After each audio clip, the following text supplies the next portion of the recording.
I think Tesla's going to play an important role in AI and AGI, and I think I need to oversee that to make sure it's good. So, because that's a thorny problem if there ever was one. You know, like I think generally people do not, or very few people, even in the AI community, do not appreciate just how much capability Tesla has in AI.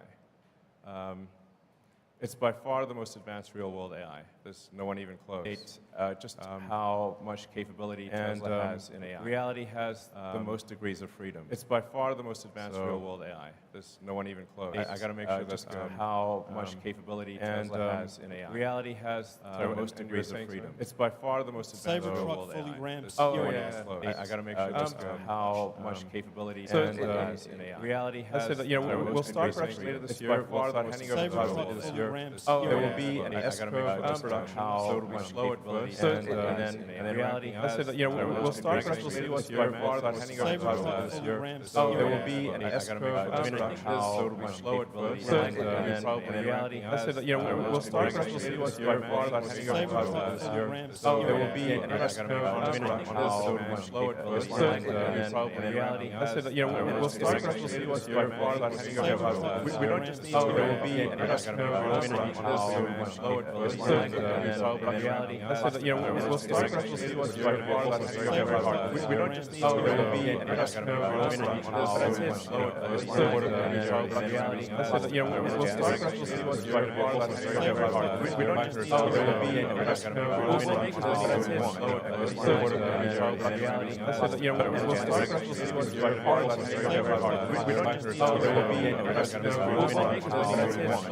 Slow at first, and reality has. We'll start production this year. We'll start we don't just need. There will be an S-curve production. Reality has. We'll start production this year. We'll start we don't just need. There will be. Elon, maybe 3 more questions? Sure. Thank you. Good day, Mr. Musk. Hello, my name is Delia Archer, and this question aims to address Tesla's efforts in developing skilled workforce, attracting diverse talent, and promoting career opportunities within the company. When I look around, I see a lot of young faces, and I think about internships and apprenticeships for students in high school and beyond. My question is, are there any plans to expand existing partnerships and explore new avenues for collaborations with educational institutions and nonprofit organizations to attract the next generation and vary career pathways? Yeah, actually, with all of our gigafactories, we work with the local schools, actually from the high school level, community college, and university, because it's incredibly important to foster the talent for the factories. As you saw from the employment numbers, we actually need a lot of people. Even though we've got a lot of automation, we still need a lot of people to operate the factories, and it really matters that they have the right training. So we're big believers in reaching out to educational institutions, and because frankly, it's in our interest to do so. Thank you for asking the question. All right.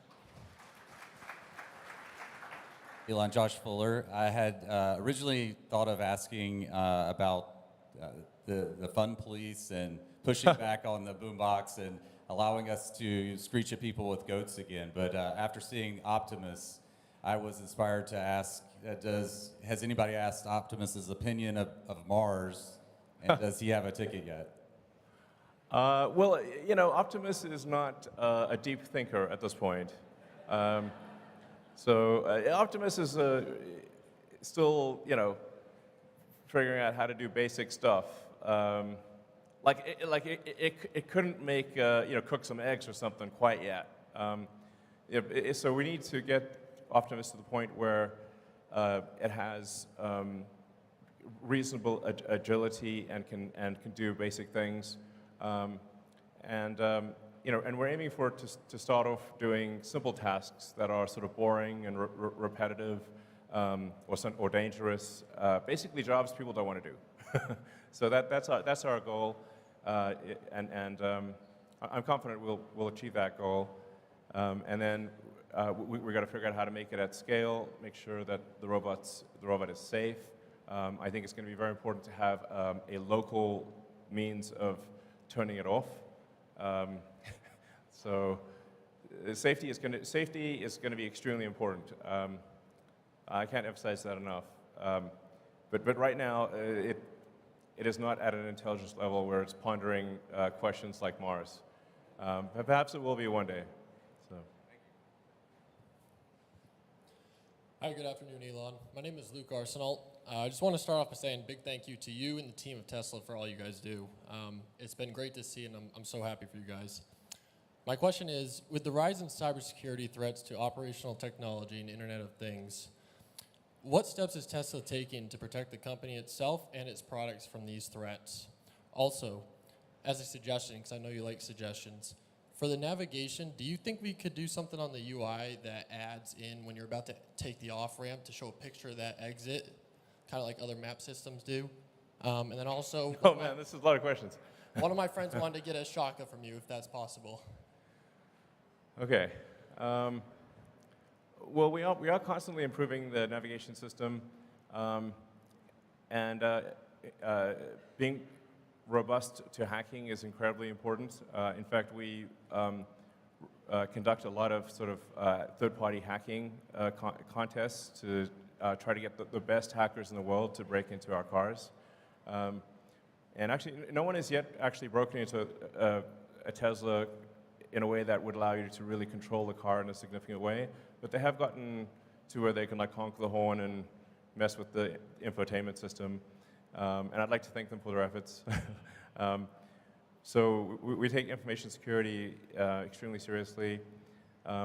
For navigation, yeah, there's definitely things we can improve there. But really, down the road, navigation visuals are not going to matter very much because the car is going to take you wherever you want to go. Yeah. As for pictures, I have to decline, unfortunately, because otherwise, if I say, I actually hate being rude to people. So if I say yes to one person, then it's like selfies for a zillion. You know, it gets kind of crazy. So, but thanks for asking. Maybe we'll take one or two more questions, actually. So, sure. I don't know. Okay, is your... Sorry. Hello. I had a question on the efficiency. I don't know if you've been paying attention to Aptera, and I was curious if you thought that was a space that you could see Tesla getting into, as far as not just an efficient manufacturing process, but also the actual car itself and range. Or just buy. I'm not super familiar with them, but we have a lot of we have a lot of products to get done. It's not like it's never a shortage of ideas. Ideas, frankly, I find ideas to be somewhat trivial, but the execution of the idea is extremely difficult.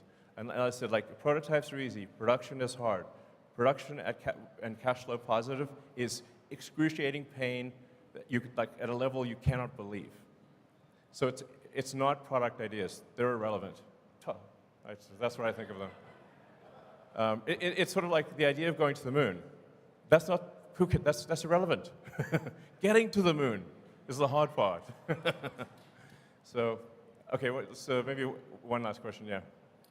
Elon, John Lopez from Orlando here. I've got two things for you real quick. The first one is with rideshare being a growing thing, especially with Tesla owners, are we going to get a guest mode option available for that?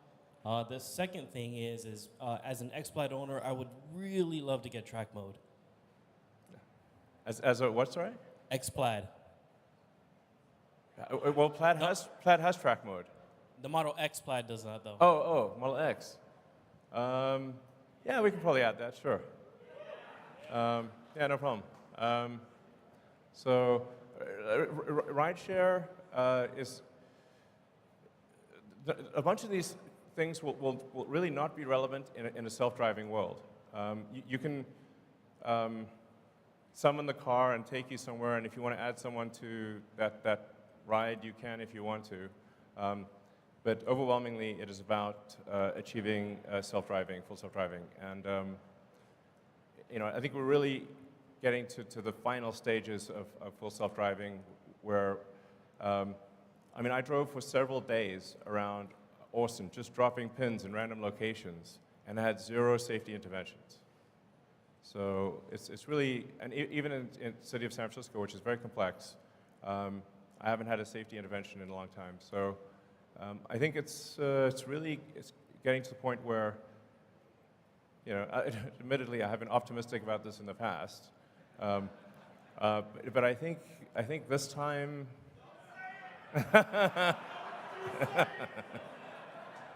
All right, I won't say it. All right, fair enough. All right.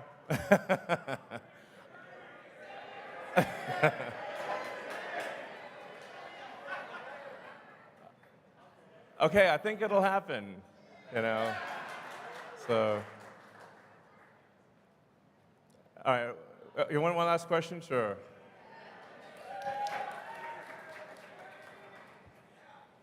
So first, congratulations on your decision to try advertising. We all want Tesla to pass Apple in market cap. I didn't realize people wanted it that much. Okay. It's good that a lot of people agree. So earlier this year, you cut prices on everything, 15, 20%. More recently, you've been raising prices on Model Y, Model S, Model X. And can you just talk about the pricing strategy on Model Y going forward and keep it separate from the decision to bring out the next-gen vehicles that we all agree is going to, blow the doors off on volume. But just on Model Y, it's the best-selling product in the world. Can you just talk about strategy of pricing going forward on that? It's pretty straightforward. We see what the demand is, and then we adjust pricing to meet the demand. Now, the thing is that what happens with other car makers is that they're actually constantly adjusting pricing on cars. It's just not obvious. In the case of Tesla, you can see immediately when there's a price change that occurs because we don't have any intermediaries, don't have any dealers. There's no manufacturer's suggested retail price. But the reality is actually at car dealers, the prices are changing radically.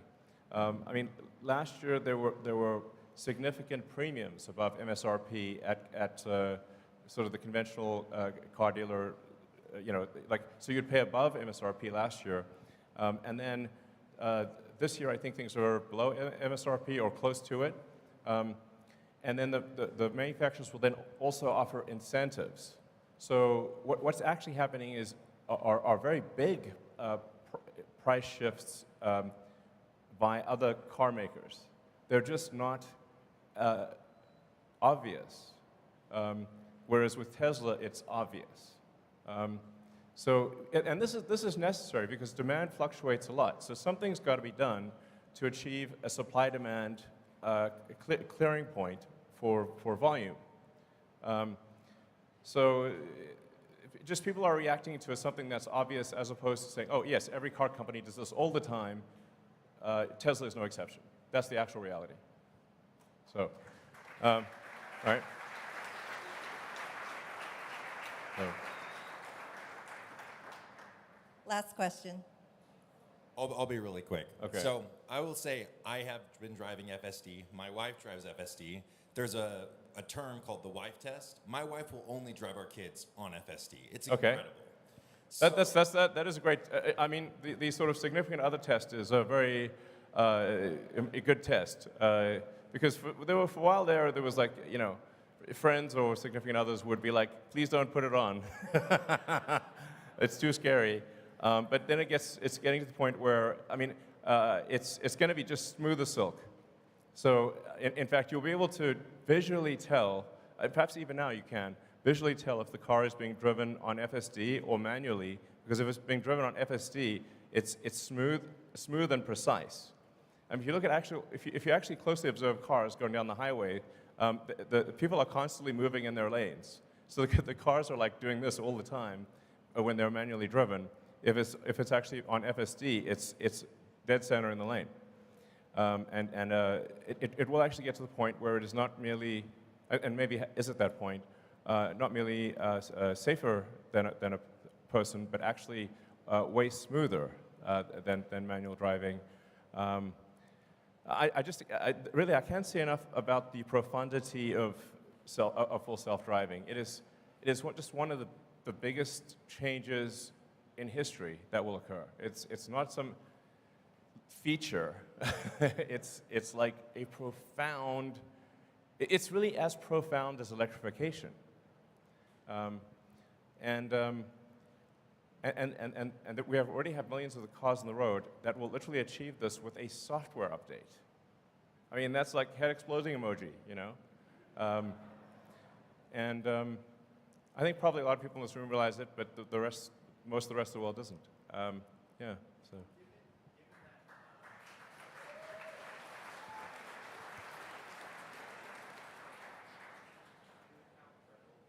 Given how incredible FSD is and how much merit you're giving to potential future margins of the car, as well as how much impact on society, and given that they didn't even want you to say if it's going to happen this year, just not to jinx it.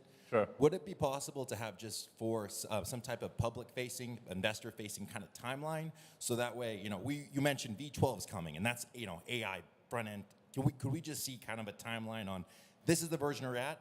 These are the things we're working on, and this is when we're, ETA. So we can kind of see that in real time instead of maybe Elon time. No, so the thing that's been, really difficult with full self-driving is that it very often seems like it's about to happen until you realize that you're actually at a local maximum, and that you need to re-architect elements of the software to get out of the local maximum to then a higher local maximum. So it's been this sort of series of logarithmic curves.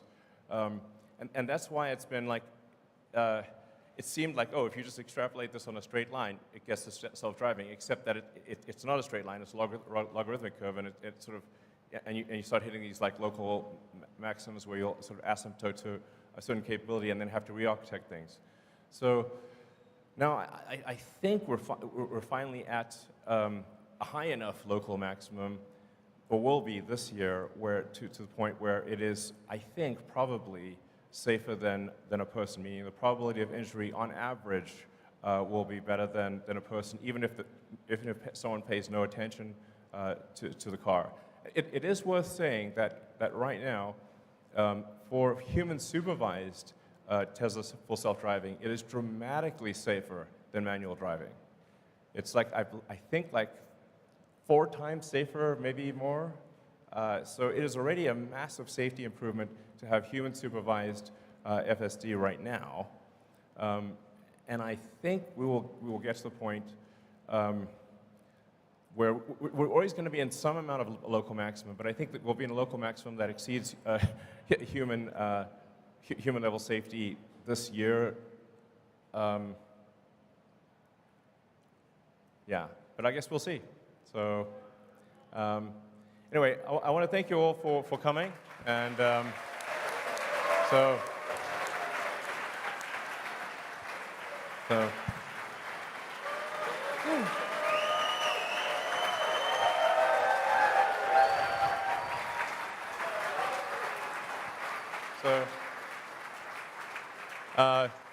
just want to say, your support is super appreciated, and as I say, a friend in need is a friend indeed, and supporting Tesla when the chips are down, those are the real friends, and you're them. So thank you. All right. Oh, hey.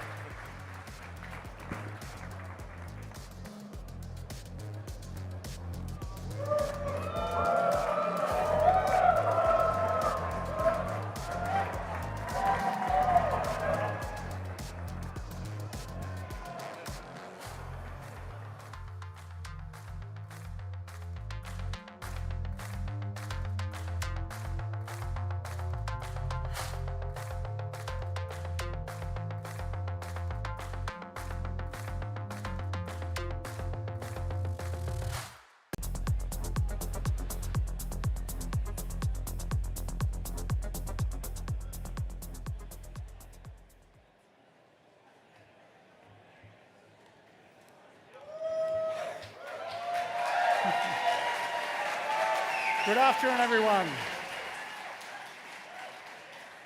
Good afternoon, everyone, and welcome to Tesla's 2023 annual shareholder meeting in Austin, Texas. My name is Martin Viecha. I'm Vice President of Investor Relations, and I will be the chair of today's meeting. First of all, I really wanted to thank everyone who continues to do this trip on an annual basis and shows up every time. It's really quite something that we have a following as dedicated as this, so thank you very much for that.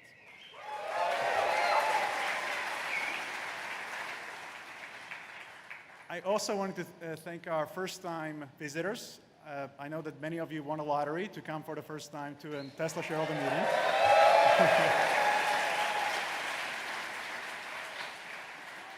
You'll probably notice that unlike many other shareholder meetings in other companies, this one tends to be a bit more fun, so hope you enjoy that. But the last thing I really wanted to say is that just thank you so much for all your support over the years. We really feel like you're part of our mission, part of our story, and it's something we truly, truly value. So thank you so much for that. There will be two parts of today's meeting. First, the formal part of the meeting, where we will cover items that stockholders have been asked to vote on, as well as any other matters that are properly presented. And after the voting, I will introduce Tesla's co-founder and CEO and techno-king, Elon Musk, who will give a presentation about Tesla's year in review. But at this time, I'd like to thank the members of the Tesla team and the board who are here with us here today. A representative from PricewaterhouseCoopers, Tesla's independent auditor, presents with us as well. Most of the channels have one thing but going before we on, so begin, I'd like to introduce you to Tesla's chair, vlog, Robin Denholm, who would like to say a few words. Something to do with this, that, and the other. This is a channel with everything going on. Not necessarily well, but it's going on anyway. So we've got everything from cooking. Hello, everyone. On behalf of the board, I am really honoured to welcome you all here today to the 2023 annual shareholder meeting. It's wonderful for me to see everyone in the room today and also the many investors that have joined us today via the virtual live stream. It's our third straight year of having the annual meeting here in Austin. At the first meeting, the factory was still in the early stages of development, with equipment being installed and commissioned. During the 2022 meeting, production had started to ramp as we produced about 1,600 vehicles that week. And now, less than a year later, we have more than tripled the amount, having achieved production of 5,000 cars in a single week.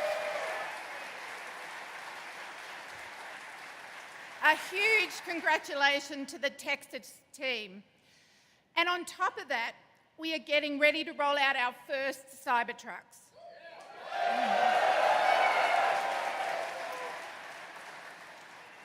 This exponential trajectory of the Gigafactory here in Texas is a reflection of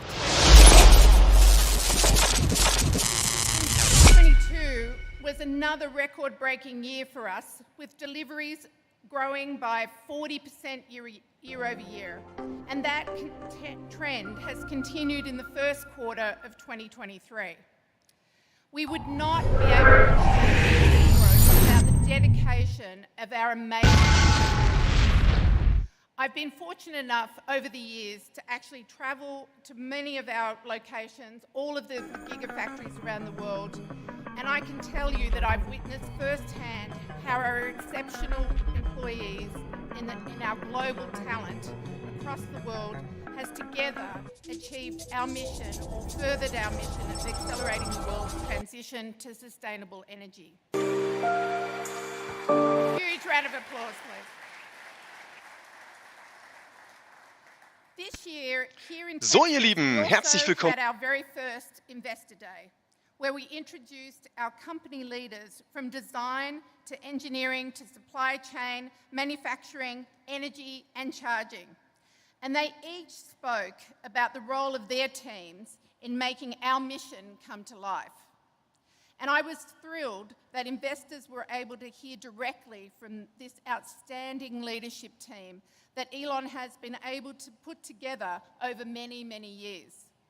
It is on the strength of their leadership and the hard work of our dedicated employees around the world that I believe we are not only weather the macroeconomic environment that we've seen this year, but also continue to be in the strongest position ever to advance Tesla's mission.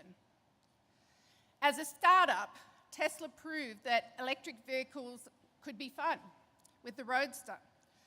They could even be better than gas-powered vehicles in every single way with the S and X, and could be all of these things as well as affordable with the Model 3 and Model Y, which last quarter became the best-selling vehicle of any kind in Europe and the best-selling non-pickup vehicle in the United States.